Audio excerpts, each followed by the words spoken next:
علیکم ورحمۃ اللہ وبرکاتہ۔ ان الحمد للہ نحمده ونستعینه ونستغفره ونعوذ باللہ من شرور انفسنا ومن سیئات اعمالنا من يهده الله فلا مضل له ومن يضلل فلا هادي له أشهد أن لا إله إلا الله وحده لا شريك له وأشهد أن محمدا عبده ورسوله يا أيها الذين آمنوا اتقوا الله حق تقاته ولا تموتن إلا وأنتم مسلمون يا أيها الناس اتقوا ربكم الذي خلقكم من نفس واحدة خلق منها زوجها وبث منهما رجالا كثيرا ونساء واتقوا الله الذي تساءلون به والأرحام إن الله كان عليكم رقيبا يا أيها الذين آمنوا اتقوا الله وقولوا قولا سديدا يصلح لكم أعمالكم ويغفر لكم ذنوبكم ومن يطع الله ورسوله فقد فاز فوزا عظيما أما بعد فإن خير الحديث كتاب الله وخير الهدي هدي محمد صلى الله عليه وسلم وشر الأمور محدثاتها وكل محدثة بدعة وكل بدعة ضلالة وكل ضلالة في النار اللهم صل على محمد وعلى آل محمد كما صليت على إبراهيم وعلى آل إبراهيم إنك حميد مجيد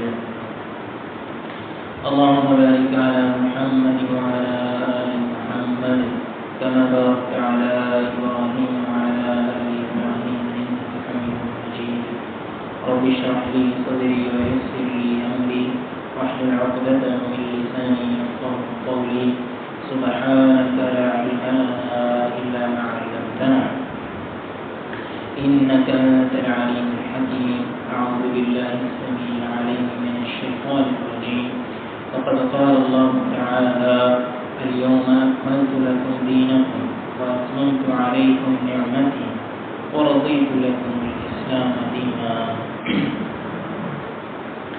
سورہ مائدہ کی ایک مشہور آیت میں نے آپ کے سامنے تلاوت کی ہے، اور یہ آیت اصل میں خطبہ حجۃ الوداع کے موقع کے اوپر نبی کریم صلی اللہ علیہ وسلم نے اپنے صحابہ کرام کو پڑھ کے سنائی تھی، اور یہ اسی وقت ہی نازل ہوئی، جس کا مفہوم یہ ہے اللہ تعالیٰ فرماتے ہیں کہ آج کے دن میں نے تمہارے لیے تمہارا دین مکمل کر دیا ہے، اور دین کی صورت میں جو نعمت میں نے تمہارے اوپر کرنی تھی اس کا بھی اتمام اور اکمال کر دیا۔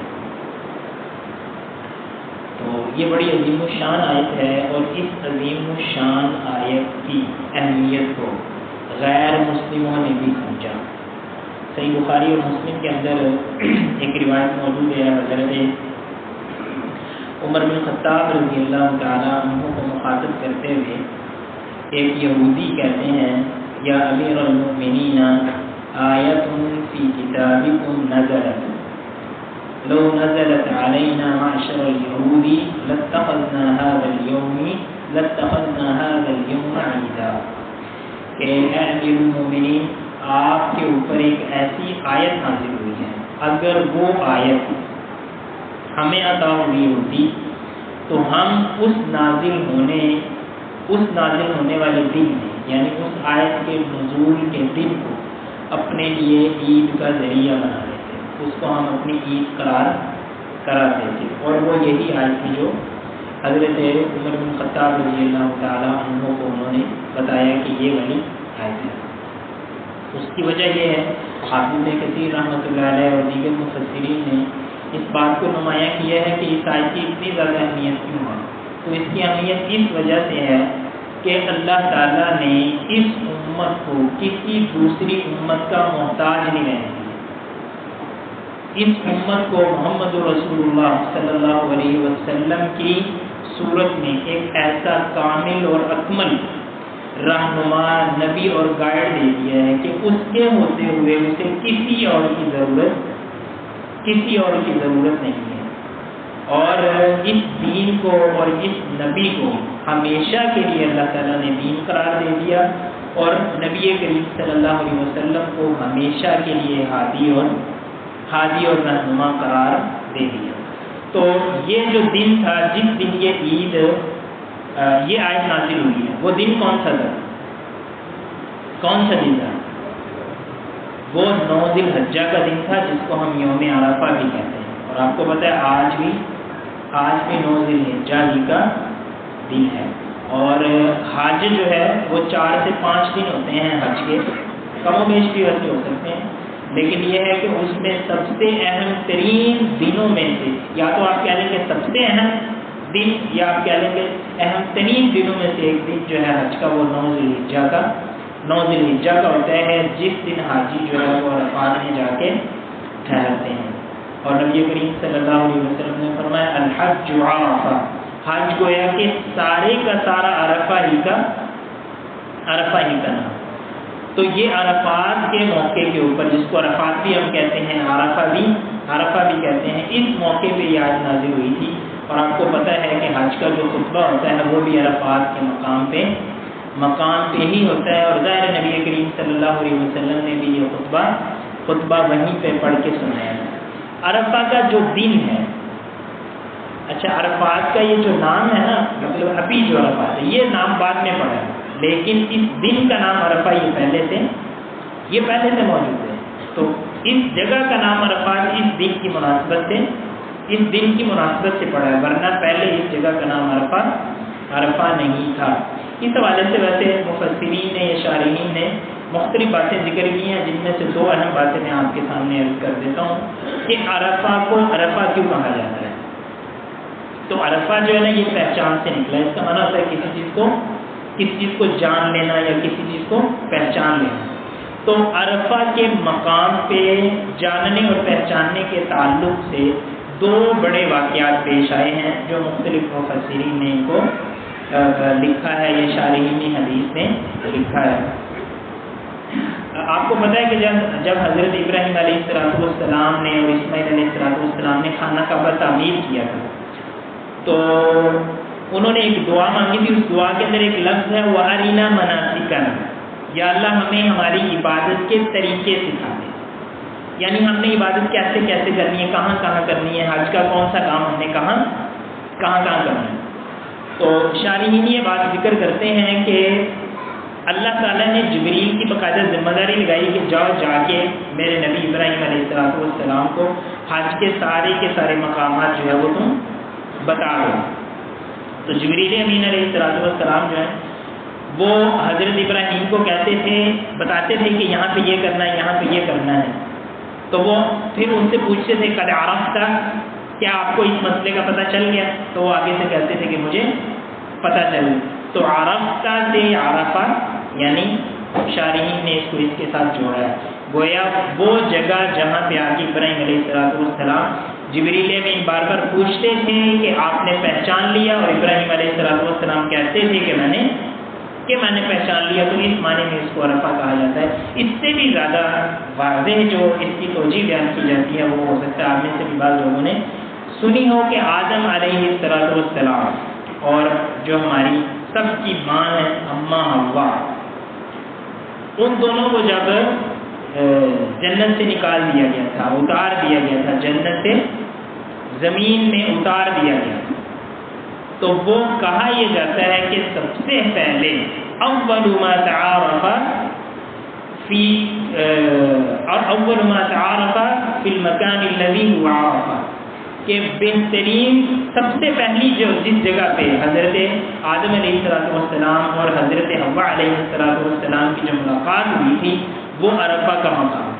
تو عرفہ کا معنی کیا ہو گیا؟ پہچان کی جگہ، یعنی وہ جگہ جہاں پہ سب سے پہلے آدم اور حوا نے زمین پہ ایک دوسرے کو اپنے آپ کو آپس میں ایک دوسرے کے ساتھ ان کا تعارف ہوا تھا، تو اس معنی میں اس کو عرفہ کہا جاتا ہے۔ باہر صورت اس کی توجہ کوئی بھی ہو سکتا ہے یہ دونوں، اس کے علاوہ بھی کوئی تیسری چوتھی توجہ بھی ہو سکتی ہے، لیکن ہمارے لیے اہم بات یہ ہے کہ عرفہ کا جو مقام ہے وہ 2 اعتبار سے فضیلتوں کا حامل ہے، یا جو آپ سمجھیں عرفہ کا جو دن ہے اس کے ساتھ جو فضیلتیں جڑی ہوئی ہیں وہ اس کی دو وجہ ہیں یا اس کی دو جہتیں ہیں یا دو طرح سے اس کا مقام اور مرتبہ ہے۔ آپ کو پتہ ہے کہ کچھ چیزیں ایسی ہوتی ہیں کہ جن کی فضیلت مکان کے ساتھ ہوتی ہے، یعنی جگہ کے ساتھ۔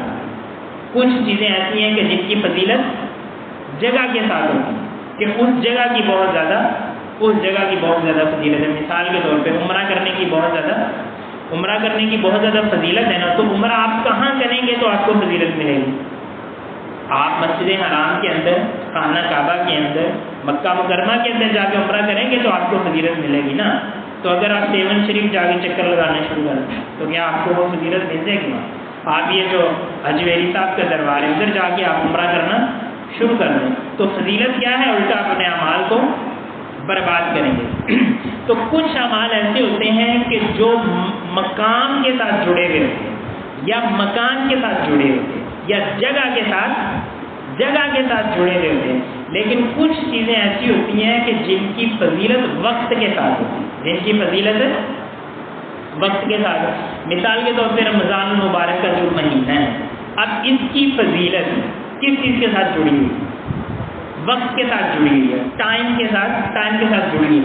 آپ یہاں پہ رکھیں گے تو آپ کو رمضان کی فضیلت ملے گی، آپ امریکہ میں بیٹھ کے روزے رکھیں گے وہ فضیلت ملے گی، سعودیہ میں بیٹھ کے کریں، کسی بھی دوسری تیسری پانچویں جس جگہ پہ بھی آپ رمضان المبارک کا روزہ رکھیں گے تو آپ کو رمضان المبارک کی فضیلت ملے گی۔ سمجھانا میں یہ چاہتا ہوں آپ کو کہ یہ جو عرفہ ہے، عرفہ کی فضیلت دونوں اعتبار سے، یعنی عرفہ کی کچھ فضیلتیں ایسی ہیں کہ جو عرفہ کے مقام کے ساتھ جڑی ہوئی، جو اس کی جگہ کے ساتھ جڑی ہوئی، اور عرفہ کی کچھ فضیلتیں ایسی ہیں جو اس کی تاریخ کے ساتھ جڑی ہوئی ہیں۔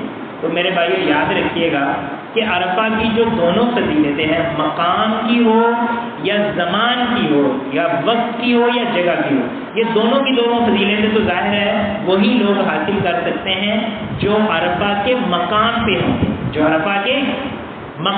جیسا کہ کل سارے کے سارے حاجی کدھر تھے؟ سارے کے سارے حاجی تھے اور عرفات کے مقام پہ تھے، تو زمانے کی بھی فضیلت یعنی ٹائم کی بھی فضیلت اور جگہ کی بھی فضیلت تو انہیں حاصل ہوئی ہے۔ اور یہ وہ عظیم لوگ تھے جن کے بارے میں نبی کریم صلی اللہ علیہ وسلم کی حدیث بھی ہے کہ اللہ کے رسول صلی اللہ علیہ وسلم نے فرمایا ان اللہ یباہی بکم الملائکہ، کہ عرفات کے مقام پہ یا عرفہ کے مقام پہ جب اللہ تعالیٰ بندوں کو اتنی زیادہ تعداد میں اور خشوع و خضوع اور خلوص اور للہیت کے ساتھ اکٹھے ہوئے دیکھتا ہے تو اللہ تعالیٰ فرشتوں کے سامنے اپنے بندوں پہ فخر کرتا ہے، اور اللہ تعالیٰ پھر پوچھتا ہے ما اراد ہؤلاء، یہ سارے کے سارے لوگ پوری دنیا سے کس کام کے لیے جمع؟ تو ظاہر ہے وہ سوائے اللہ تعالیٰ کی رضا اور خوشنودی کے ان کی اور کوئی بھی ان کا مقصد نہیں ہوتا۔ تو مطلب یہ ہے کہ جو لوگ عرفات کے مقام پہ ہوتے ہیں ان کو اتنی زیادہ فضیلت ہے، لیکن آپ یہ بات یاد رکھیے کہ عرفہ کی مقام کی فضیلت تو ہے ہی ہے، اس کے مکان کی فضیلت تو ہے ہی ہے، لیکن اس کے دن کی بھی بہت زیادہ فضیلت ہے۔ تو جو دن کی فضیلت ہے اس کے لیے آپ کو حج میں ہونا ضروری نہیں ہے، اس کے لیے عرفات کے مقام پہ ہونا ضروری نہیں ہے، اس کے لیے سعودیہ میں جانا ضروری نہیں ہے۔ وہ جس بھی دن عرفہ ہوگا اور جس جگہ پہ بھی جس دن عرفہ یعنی کہ 9 ذو الحجہ ہوگی آپ کو اس کی فضیلت مل جائے گی۔ اسی وجہ سے ہم یہ کہتے ہیں، یعنی یہ ایک مسئلہ بھی ہے، چھوٹا سا ہی اگرچہ مسئلہ لیکن باہر سے مسئلہ ہی ہے۔ بعض لوگ یہ کہتے ہیں کہ یہ جو عرفہ کا روزہ ہے یہ آپ نے کس دن رکھنا ہے؟ تو کچھ لوگ کہتے ہیں کہ دیکھو جی جب حاجی سارے عرفہ کے مقام پہ جمع ہوتے ہیں، ظاہر ہے عرفہ کا مقام تو وہی ہے نا، تو آپ اس دن روزہ رکھیں۔ لیکن ہم یہ کہتے ہیں اور ہمارے نزدیک صحیح بات بھی یہی ہے اور راجح موقف بھی یہی ہے کہ 9 تاریخ کو یعنی عید سے ایک دن پہلے 9 ذو الحجہ کو عرفہ کا دن ہوتا ہے۔ تو عرفہ کی اگر آپ نے زمانی فضیلت یعنی اس کے وقت کی اگر ہم نے فضیلت حاصل کرنی ہے تو وہ پھر 9ویں کا ہی دن ہے، اور وہ الحمدللہ آج کا دن موجود ہے، اور میرے خیال میں بڑی دیر بعد 9 ذو الحجہ کو جمعے کا دن آیا ہے۔ تو یہ آپ سمجھے کہ ایک مزید اس میں فضیلت کی صورت پیدا ہو جاتی ہے۔ اچھا عرفہ کا، اب یہ دو باتیں آپ کو سمجھ میں آ گئی. ایک تو عرفہ کا معنی مرفوع میں نے آپ کے سامنے جتنا تو واضح ہو سکتا تھا کر دیا. دوسرا میں نے آپ کو بتا دیا کہ اس کی فضیلت کے دو پہلو ہیں. تو اس کا جو ٹائم کے ساتھ فضیلت ہے وہ الحمدللہ ہم بھی حاصل کر سکتے ہیں. عرفہ کی ٹائم کے ساتھ جو فضیلت ہے یا اس دن کی اہمیت اور فضیلت کیوں ہے، ایک تو یہ بات میں پہلے بتا چکا ہوں کہ اس دن اللہ تعالیٰ نے دین اسلام کو مکمل کیا تھا. اسی طرح دوسری بات یا دوسرا اہم کام جو اس دن کے اندر مسلمانوں کو کرنا چاہیے اور حسب استطاعت اور توفیق اس کے اوپر عمل پیرا ہونا چاہیے، اور نبی کریم صلی اللہ علیہ وسلم نے اس کی فضیلت بیان کی ہے. وہ حضرت ابو قتادہ رضی اللہ تعالی عنہ کی روایت ہے. نبی کریم صلی اللہ علیہ وسلم سے پوچھا گیا سئل عن صوم یوم عرفہ، اللہ کے رسول صلی اللہ علیہ وسلم سے عرفہ کے دن کے روزے کے بارے میں پوچھا گیا تو آپ نے فرمایا احتسب علی اللہ ان یکفر السنۃ التي قبلها والتي بعدها، کہ عرفہ کا جو روزہ ہے وہ انسان کے 2 سالوں کے گناہ معاف کر دے گا. آپ یقین کیجئے کہ یہ بہت بڑی فضیلت ہے. یعنی رمضان کے روزوں کے بعد کوئی شاید روزہ اس طرح کا نہیں ہے کہ جس کی اتنی زیادہ فضیلت. عاشورہ کا روزہ بھی آگے انشاءاللہ اگلے مہینے آنے والا ہے، اس کی بھی بڑی فضیلت ہے، لیکن اس کا بھی 1 سال کے گناہ، وہ 1 سال کے گناہوں کے حوالے سے اس کا ذکر ہے، لیکن یہ 2 سال کے گناہ معاف کرتا ہے. لہٰذا اس روزے کو حتی الامکان اور حتی المقدور کوشش کرتے ہوئے کوئی انسان کے لیے مشکل نہ ہو جائے، اس کی استطاعت سے باہر نہ ہو جائے، ورنہ اس روزے کو نہیں چھوڑنا چاہیے اور اہتمام کر کے اس روزے کو رکھنا چاہیے. اور یقیناً آپ میں سے بہت سارے دوست احباب جو ہیں انہوں نے آج کے دن یہ روزہ رکھا ہوگا، اور جنہوں نے نہیں رکھا ہوا اللہ تعالیٰ وہ ان کے لیے بھی جو ہے نا یقیناً ان کا کوئی نہ کوئی گزر ہوگا، اللہ تعالیٰ اس کو بھی قبول فرمائے اور آئندہ ان کو توفیق عطا فرمائے. تو آج کے دن جو ہے وہ اس کی فضیلت اس وجہ سے کہ اس کے روزے کی بہت زیادہ. حضرت عائشہ رضی اللہ تعالیٰ عنہ بیان فرماتی ہیں کہ رمضان کے روزوں کے بعد مجھے سب سے زیادہ دلچسپی جس روزے کے اندر ہوتی تھی وہ کون سا روزہ تھا؟ وہ یہ عرفہ کا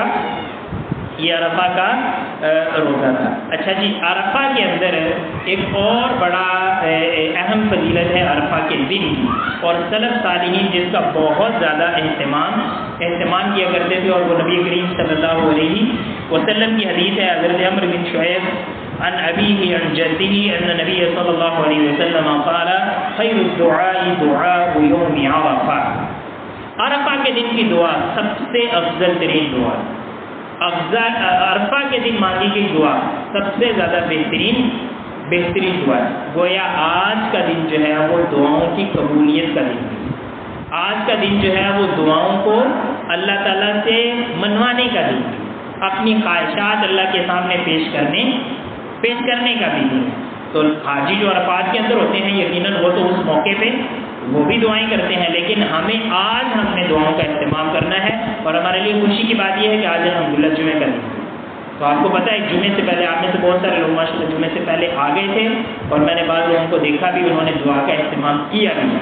کچھ ایسے لوگ ہیں کہ جو جمعے کے بعد اہتمام کریں گے، کچھ ایسے لوگ ہیں کہ جو عصر سے لے کے مغرب تک ان کے لیے ایک آپ سمجھیے کہ بہترین ٹائم ہے، جس کو آپ کہہ لیجیے کہ کیا میں اس کو یعنی یہ ہمارے لیے ایک پریمیم آفر ہو سکتی ہے، یا اس سے بھی کوئی اچھا لفظ اگر آپ بول سکتے ہیں تو وہ بول سکتے ہیں. آج کا دن عرفہ کا دن ہے، پھر یہ ہے جمعے کا دن ہے، پھر اس کے بعد عصر سے لے کے مغرب تک بہترین وقت ہے. تو کون سی دعا ہے جو آپ سمجھتے ہیں کہ قبول نہیں ہوتی، اللہ تعالیٰ سے مانگیں؟ تو آپ مجھے یہ بتائیں نا کہ عصر سے مغرب تک کتنا کو ٹائم لگ جائے گا؟ آج کے یہ عصر سے مغرب کتنا ٹائم کاٹتا ہے؟ یہاں نماز میں 4 سے 4:15 بجے پڑھائیں گے، اور 7 سے 7:15 بجے تک تقریباً زیادہ سے زیادہ کتنا ٹائم لگے گا آپ کا؟ 3 گھنٹے. تو بھائیان آپ 3 گھنٹے کسی آفس میں خجل خوار ہونے چلے جائیں نا، تو ہو سکتا ہے کہ 3 گھنٹے کے اندر آپ کا وہاں پہ کچھ بھی نہیں بنے گا، اور 3 گھنٹے آپ کے ایسے ہی ضائع ہو جائیں گے. آج یہ 3 گھنٹے ذرا اللہ تعالیٰ کی بارگاہ میں اللہ تعالیٰ کو دیں، اللہ سے ہم کلام ہو، اور سمجھیں کہ آج فل سگنل ہے، نیٹ ورک بڑا مضبوط ہے، اور اللہ کو جو بات کہہ دیں گے انشاءاللہ اللہ تعالیٰ قبول کرے گا. تو آج اللہ تعالیٰ سے دعائیں منوانے کا اپنی خواہشات اللہ کے سامنے رکھنے کا وقت ہے. نبی کریم صلی اللہ علیہ وسلم نے فرمایا خیر الدعاء دعاء یوم عرفہ وخیر ما قلت انا والنبیون من قبلی، لا الہ الا اللہ وحدہ لا شریک لہ لہ الملک ولہ الحمد وہو علی کل شیء قدیر. یہ سنن ترمذی کی روایت ہے کہ عرفہ کی دعا بہترین دعا ہے، اور نبی کریم صلی اللہ علیہ وسلم نے فرمایا کہ میں نے اور مجھ سے پہلے جتنے بھی انبیاء ہیں انہوں نے سب سے بہترین دعا جو مانگی ہے، سب سے بہترین دعا جو مانگی ہے وہ کیا ہے؟ یہ دعا آپ نے ذرا اس کو، آپ میں سے اکثر لوگوں کو آتی ہوگی کیونکہ یہ صبح شام کے اذکار میں بھی ہے. لا الہ الا اللہ وحدہ لا شریک لہ لہ الملک ولہ الحمد وہو علی کل شیء قدیر. یہ بہترین ذکر ہے جو آج کے دن ہمیں کرنا چاہیے، اور اس کے اندر اللہ کی توحید کا اقرار. اچھا آپ حیران ہوں گے، ہم بات یہ کر رہے ہیں کہ یہ بہترین دعا ہے، حالانکہ اس کے اندر دعا ہے ہی کوئی نہیں. دعا سے مراد ہوتا ہے اللہ سے کچھ مانگنا، یعنی اللہ کو یہ کہنا کہ اللہ میں بڑا بیمار ہوں، مجھے شفا دے، مجھے پیسے چاہیے، مجھے یہ چاہیے، مجھے وہ چاہیے، یا اللہ مجھے جنت دے دے، جنت سے جانا. اس میں اس طرح کی کوئی بات ہے نہیں ہے. لیکن اس کے اندر کیا ہے؟ اس کے اندر اللہ کی توحید کا اقرار ہے. اس کے اندر اللہ کی ذات سے شرک سے برات اور نفرت کا اظہار ہے. اللہ تعالیٰ کی حمد و ثنا ہے، اللہ تعالیٰ کی تعریف اور کبریائی ہے، اللہ تعالیٰ کی بڑائی ہے. مطلب کیا ہے؟ مطلب یہ ہے کہ اگر آپ توحید سے کارمند ہو جائیں، اگر آپ شرک سے نفرت کا اظہار اور بیزاری آپ کرنا شروع کر دیں، اور آپ اللہ تعالیٰ کی تعریف اور بڑائی بیان کرنا شروع کر دیں، آپ کو زبان سے مانگنا نہیں پڑے گا. اللہ تعالیٰ خود بخود آپ کی خواہشات پوری کرے گا. اور بھائی جان کہاں لوگ اپنے آپ کو ضائع کر رہے ہیں، کہاں درباروں پہ، پیروں کے پاس، فقیروں کے پاس، کہاں لوگوں کو جائز ناجائز کام لوگ ہمیں آپ بتا رہے ہوتے ہیں. دیکھیں جی مسئلہ بڑا مشکل ہو گیا ہے، رشوت کے بغیر جان نہیں چھوٹ گئی. مسئلہ بڑا مشکل ہو گیا جی، وہاں پہ 2 نمبری کرنی پڑے گی. مسئلہ بڑا مشکل ہو گیا جی، اسٹامپ پیپر کے اندر خود کرنے پڑے گی. بھائی جان وہ یہ مسئلے تو رہنے جب اللہ تعالیٰ کے ساتھ تعلق مضبوط کرے نا، ادھر آ کے اللہ کی توحید کی ذرا لذت اور مٹھاس کو محسوس کرے، شرک سے اظہار نفرت کرے، شرک سے بیزاری کا اظہار کر کے دیکھیں، اللہ تعالیٰ خود بخود مسئلے سارے کے سارے مسئلے اللہ تعالیٰ ان کو جو ہے نا وہ ہمارے لیے آسان کر دے گا. لا الہ الا اللہ وحدہ لا شریک لہ لہ الملک ولہ الحمد وہو علی کل شیء قدیر. یہ اتنا عظیم وظیفہ ہے، یہ اتنی عظیم دعا ہے. اگر کوئی بندہ آپ سمجھ لیجئے کہ سمندر کی 7 تہوں کے اندر بھی ہو، اور جیل کی سلاخوں کے پیچھے بھی ہو، دشمن کے نرے کے اندر بھی ہو، اگر انسان یقین کے ساتھ اللہ تعالیٰ کے اوپر اعتماد کے ساتھ یہ دعا اور ذکر کرنا شروع کر دے، آپ دیکھیں گے کہ اندھیرے سارے کے سارے چھٹنا شروع ہو جائیں گے. دشمن جو ہے وہ اندھا ہونا شروع ہو جائے گا، جیل کی سلاخیں جو ہے وہ انسان کے لیے کھلنا شروع ہو جائیں گی، تالے جو ہے وہ ٹوٹنے شروع ہو جائیں گے. اور میرے بھائیوں تالے کیا ہوتے ہیں؟ جیل کی سلاخیں ایک اور تالا ہے، دشمن ایک اور ہے. ہمارے اپنے اندر بہت بڑا دشمن بیٹھا ہو، ہمارا اپنا ضمیر ہمارا بہت بڑا دشمن بن کے بیٹھا ہو، ہمارے دل کے اوپر زنگ چڑھے ہوئے، ہمارے دل کے اوپر گناہوں کے تالے لگے ہوئے ہیں. تو اگر ان تالوں میں بھی کھلنا ہے تو کس سے کھلنا ہے؟ ان تالوں نے بھی اللہ تعالیٰ کی اسی توحید سے کھلا ہے. اور وہ جس کے لیے ہم نے یہ کہنا ہے لا الہ الا اللہ وحدہ لا شریک لہ لہ الملک ولہ الحمد وہو علی کل شیء قدیر. اور میرے بھائیوں اس دعا کو نا آج آپ سب نے یاد کر لیا، اور اس کو لذت سے اور مٹھاس کے ساتھ سمجھ کے اس کو پڑھنا ہے. جس طرح بعض دفعہ لوگ نا کھانے کا مزہ لیتے ہیں نا، کہتے ہیں جی آپ مزہ لے کے کھائیں، اس کو محسوس کر کے کھائیں، اس کو آپ جو ہے نا وہ فیل کریں. اور میرے بھائیوں اللہ تعالیٰ کے ساتھ اس تعلق کو محسوس کرنے کی کوشش کریں. اور اگر خدا نہ خواستہ اللہ تعالیٰ سے اتنی زیادہ دوری ہو چکی ہوئی ہے کہ یہ تعلق محسوس نہیں ہو رہا، تو اس محرومی پہ رونا شروع کریں کہ یا اللہ میں تجھ سے کتنا زیادہ محروم ہو چکا ہوں کہ مجھے تیرے ساتھ تعلق کی لذت محسوس نہیں ہوتی. تو یہ ایک ذکر میں نے آپ کے سامنے رکھا. اس کے علاوہ آپ جتنی دعائیں اللہ تعالیٰ ہمیں توفیق دے وہ ہمیں مانگنی چاہیے. اللہ تعالیٰ سے دعا ہے کہ اللہ تعالیٰ ہم سب کو توفیق عطا فرمائے. آمین. وآخر دعوانا ان الحمد للہ.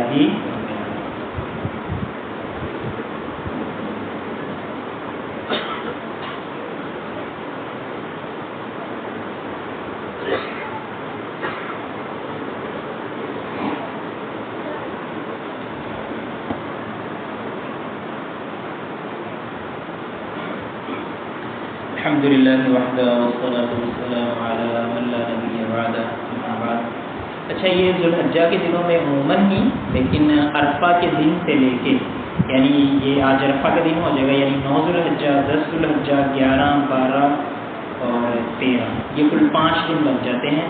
ان 5 دنوں کے اندر بالخصوص جو ایک اور کام بھی ہمیں کرنا چاہیے وہ اللہ تعالیٰ کی بڑائی اور کبریائی کا بیان ہے، جس کو ہم تکبیرات کہتے ہیں، جس کو تکبیرات عید بھی کہتے ہیں۔ تو تکبیرات عید بھی ہمیں پڑھنی چاہیے، اللہ اکبر اللہ اکبر، لا الہ الا اللہ واللہ اکبر وللہ الحمد، یہ بھی ہم پڑھ سکتے ہیں، اللہ اکبر کبیرہ والحمد للہ کثیرہ وسبحان اللہ بکرۃ واصیلا۔ اچھا آپ یہ دیکھیں کہ وہ عرفہ والی دعا ہو یا یہ دعائیں ہوں، اب کہنے کو یہ دعائیں ہیں لیکن ان کے اندر وہی بات ہے کہ مانگنے والی چیز کوئی ہے نہیں ہے، اس کے اندر صرف اللہ کی توحید ہے، شرک سے بیزاری ہے، اللہ تعالیٰ کی بڑائی اور کبریائی ہے۔ آپ یہاں سے اندازہ کر لیجئے کہ اللہ تعالیٰ کی توحید پہ اگر ہم کاربند ہو جائیں اور اللہ تعالیٰ کی بڑائی اور کبریائی ہم بیان کرنا شروع کر دیں تو اللہ تعالیٰ ہمیں کتنی نعمتوں سے اللہ تعالیٰ ہمیں نوازے گا۔ امام نووی رحمۃ اللہ علیہ سے منقول ہے، فرماتے ہیں کہ عرفہ کا جو دن ہے وہ سال کے تمام دنوں سے دعا کے لحاظ سے افضل ترین دن ہے، لہذا انسان کو چاہیے کہ اس دن کے اندر دعا کا بالخصوص اہتمام کرے، ذکر اذکار کا بالخصوص اہتمام کرے، قرآن کریم کی تلاوت کا بالخصوص اہتمام کرے، اور اسی طرح جو دعائیں ہم مانگنا چاہتے ہیں اپنے لیے، اپنے اہل و عیال کے لیے، اپنے رشتہ داروں کے لیے، اپنے اساتذہ کے لیے، اپنے امت مسلمہ کے لیے، ہمارے جو بھائی ہیں مختلف علاقوں میں، یعنی جیسا کہ غزہ کے لوگ ہیں، اسی طرح دیگر اور علاقوں میں جہاں مسلمان مظلوم ہیں، مقبور ہیں، تو ٹھیک ہے ان کے لیے ہم کم سے کم دعا تو کر سکتے ہیں، تو ان کے لیے بالخصوص ہمیں دعا کرنے کی کوشش کرنی چاہیے۔ اللہم اشف مرضانا ومرضى المسلمین، اذهب البأس رب الناس واشف انت الشافي لا شفاء الا شفاءك شفاء لا يغادر سقما، اللهم اشف كل مريض، اللهم اشف كل مريض، اللهم اغفر لجميع موتى المسلمين الذين شهدوا لك بالوحدانية والنبيك بالرسالة وماتوا على ذلك ادا کریں گے، جیسا کہ ہم نے باہر لکھ کے بھی لگایا ہوا ہے۔ اللهم انصر اخواننا في فلسطين وغزة يا رب العالمين، اللهم انصر الاسلام والمسلمين، اللهم انصر الجهاد والمجاهدين، ربنا آتنا من لدنك رحمة وهيئ لنا من امرنا رشدا، ربنا اغفر لنا ذنوبنا واسرافنا في امرنا وثبت اقدامنا وانصرنا على القوم الكافرين۔ یا اللہ ہمارے جتنے بیمار پریشان ہیں ان کی بیماریاں پریشانیاں دور فرما، یا اللہ جتنی ضروری حاجات ہیں یا اللہ ان کو پورا فرما، یا اللہ ہم سب کو سیدھی راہ پہ لگا، یا اللہ ہماری جتنی بھی مشکلات ہیں ان کو دور فرما، یا اللہ ہمارے جتنے مظلوم اور مقبول مسلمان بھائی ہیں یا اللہ ان کی مدد فرما، ان کے لیے ان کی خوشیاں آسان فرما دے، یا اللہ ان کے لیے مشکلات اور پریشانیاں دور فرما دے، یا اللہ ہماری جتنی روحانی جسمانی اور جتنی بھی بیماریاں ہیں یا اللہ ان سب کو دور فرما، یا اللہ تیرے لیے کوئی مشکل نہیں ہے، یا اللہ آج کا عظیم دن ہے، اس عظیم دن کو جتنا دن رہ گیا یا اللہ اس سے ہمیں بھرپور فائدہ اٹھانے کی توفیق عطا فرمائے، اور ہماری جتنی بھی دعائیں ہیں جو ہم تم سے مانگ لیں گے، جو ہم نہیں مانگ سکیں گے، یا اللہ ان سب دعاؤں کو قبول فرما۔ سبحان ربک رب العزة عما یصفون، سلام علی المرسلین، الحمد للہ رب العالمین۔